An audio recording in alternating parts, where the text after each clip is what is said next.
privilégio estar aqui com você para compartilhar a preciosíssima Palavra de Deus. E hoje eu quero expor Atos dos Apóstolos, capítulo 3, versos de 1 a 10, com o seguinte tema: esmola não, um milagre. Esse texto fala da cura do paralítico da Porta Formosa do templo, curado pela instrumentalidade do apóstolo Pedro. E eu peço a você, se possível, de você pegar sua Bíblia e acompanhar comigo a análise desse texto.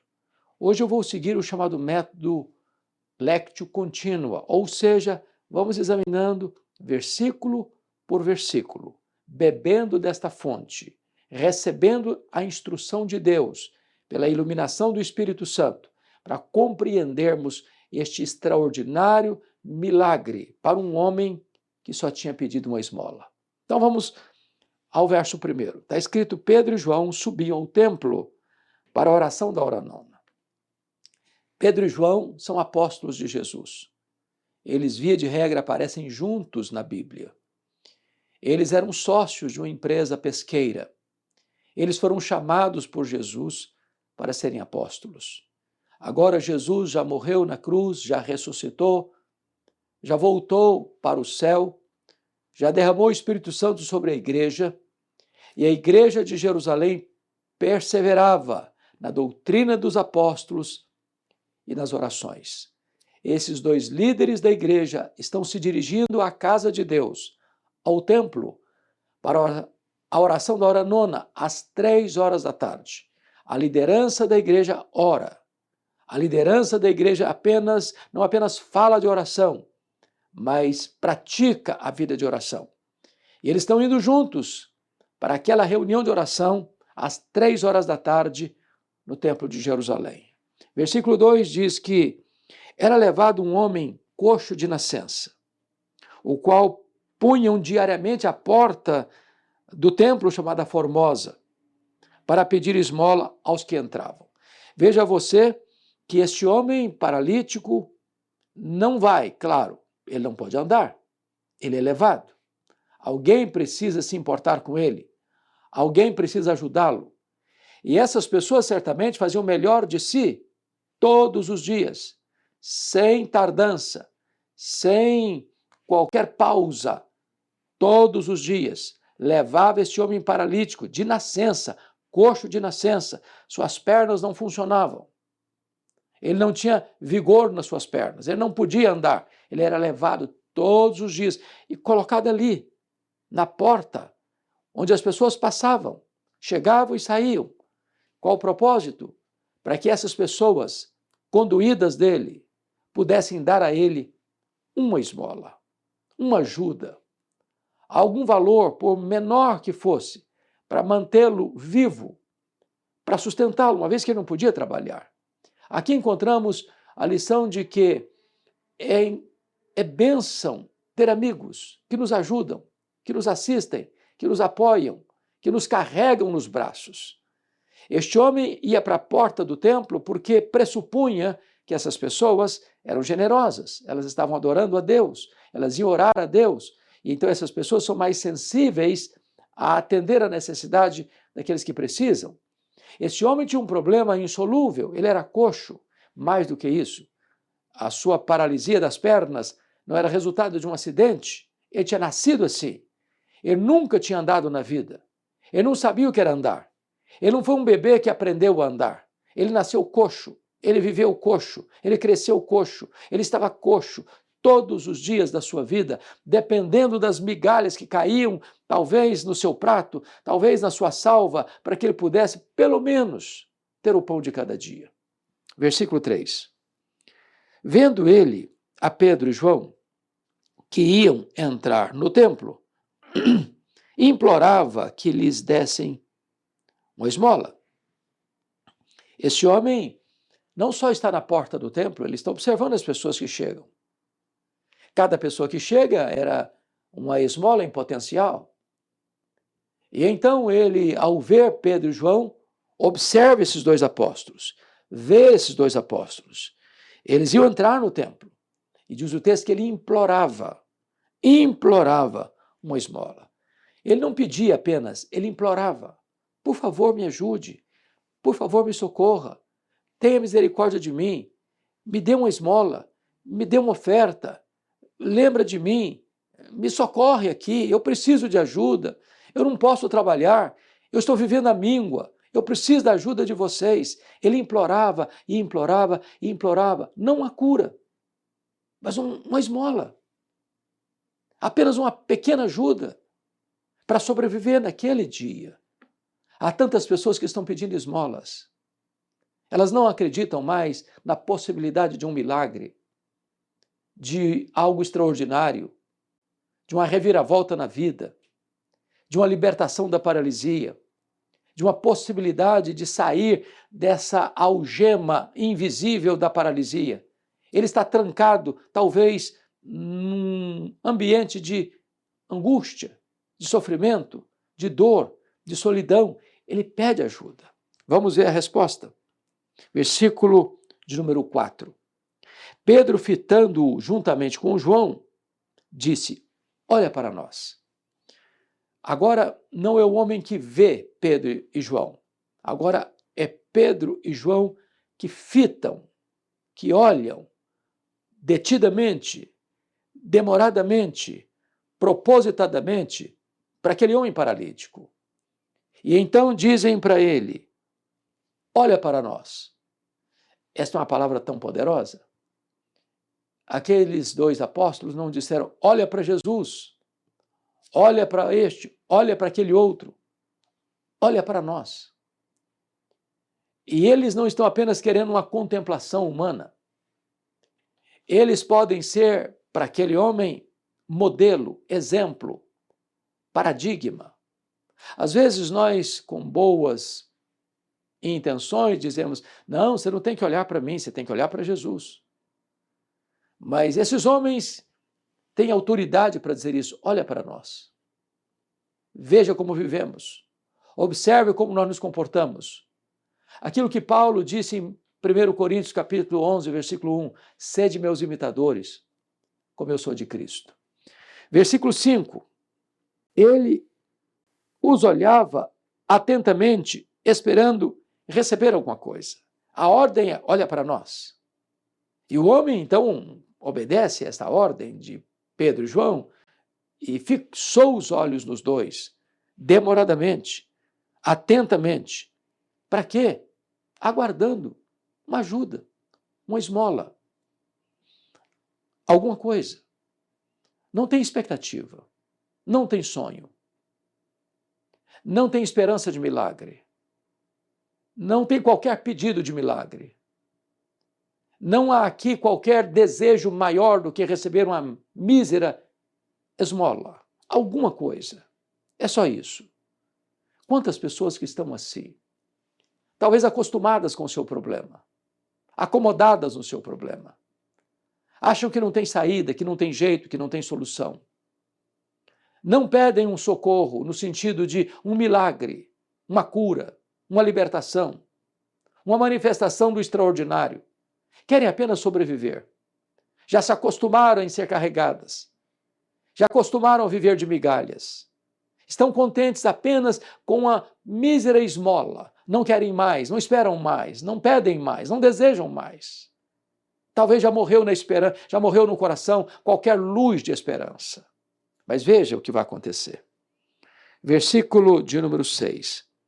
Pedro, porém, lhe disse: não possuo nem prata nem ouro, mas o que eu tenho, isso te dou. Em nome de Jesus Cristo Nazareno, anda. Chama a sua atenção para um ponto importante.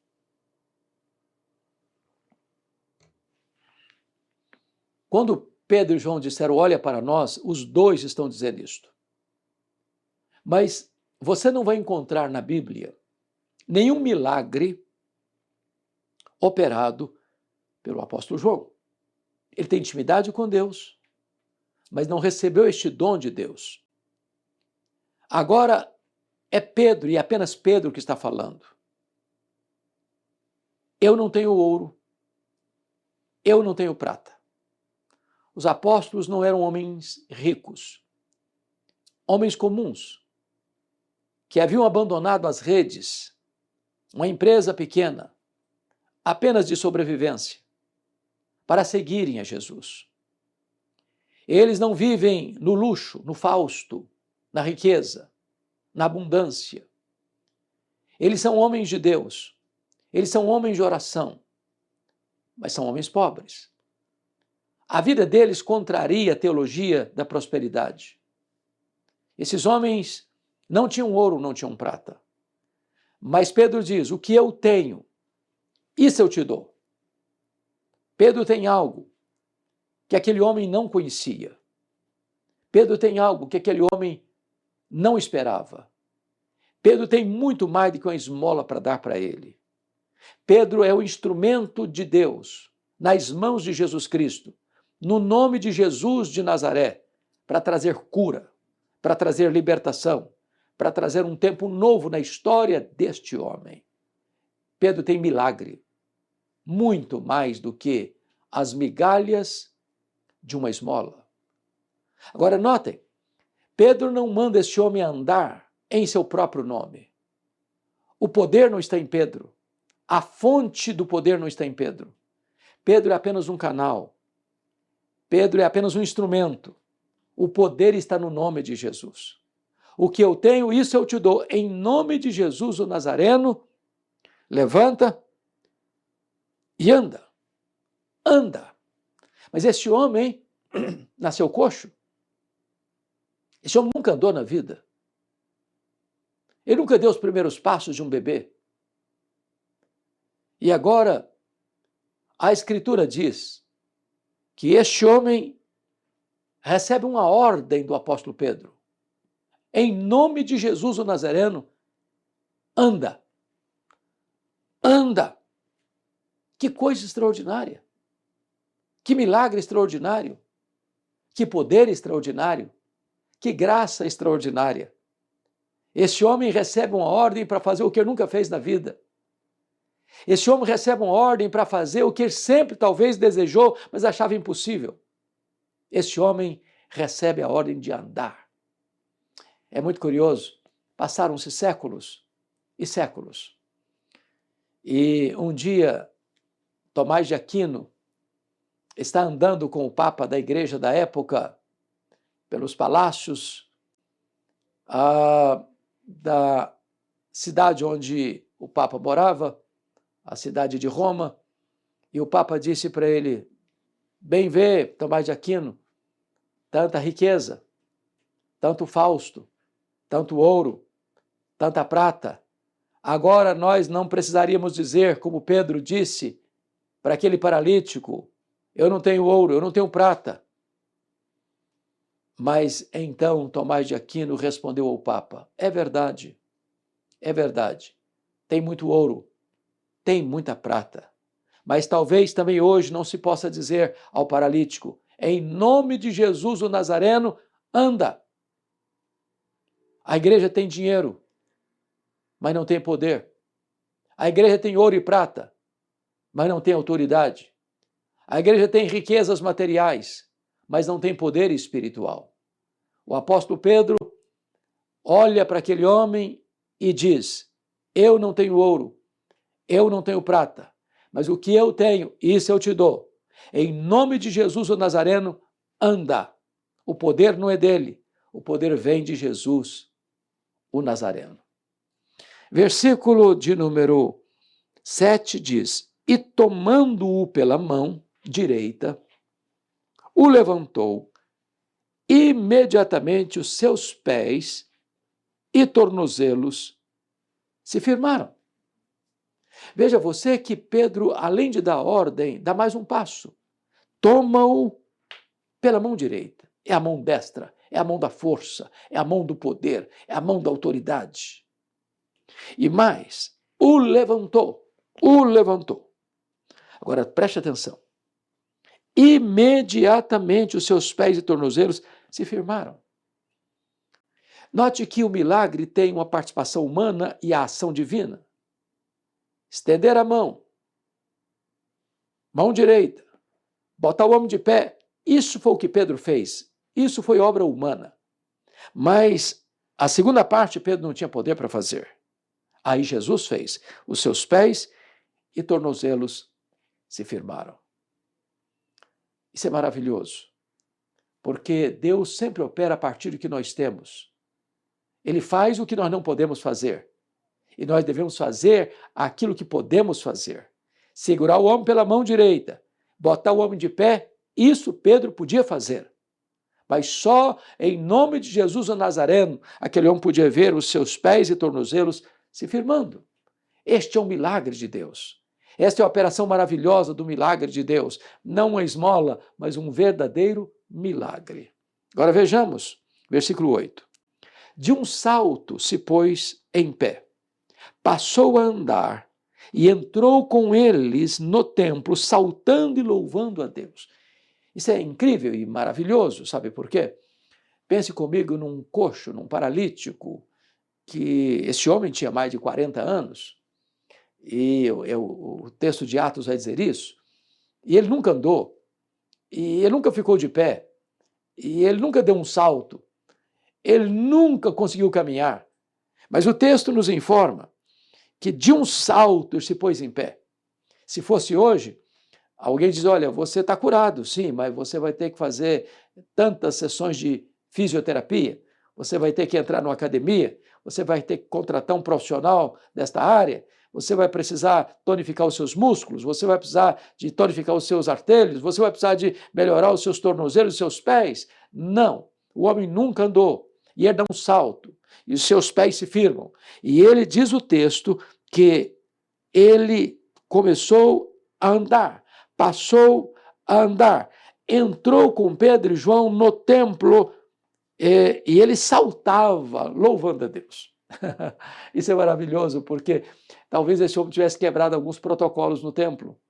Talvez a liturgia mais serena, mais modesta, mais calma, não requeria ou não esperava que nenhum dos adoradores que entrasse naquela casa começasse a pular e a saltar de alegria, louvando a Deus. Ele não só louva a Deus, ele pula, ele salta, ele se alegra, ele exulta, ele não contém as suas emoções, ele não pode jamais reprimir o sentimento de gratidão, de alegria que invade a sua alma.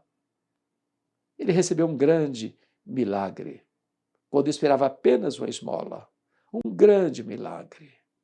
Talvez hoje você possa também receber um grande milagre.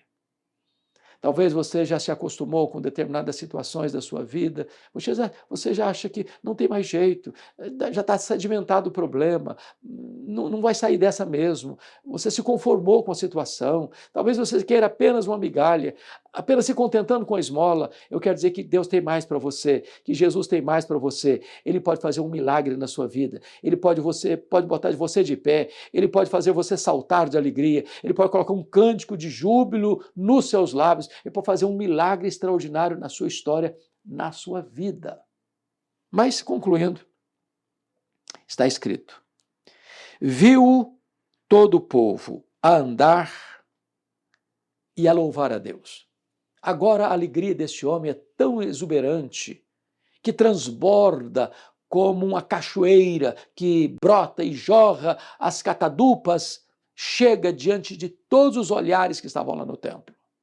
Todos o viram, todos perceberam. O milagre não é escondido, o milagre é público. Os efeitos do milagre são públicos. Todo mundo observa aquele homem. Qual o resultado? Versículo 10. E reconheceram ser ele o mesmo que esmolava, assentado à porta formosa do templo. O milagre é verificável, é atestado.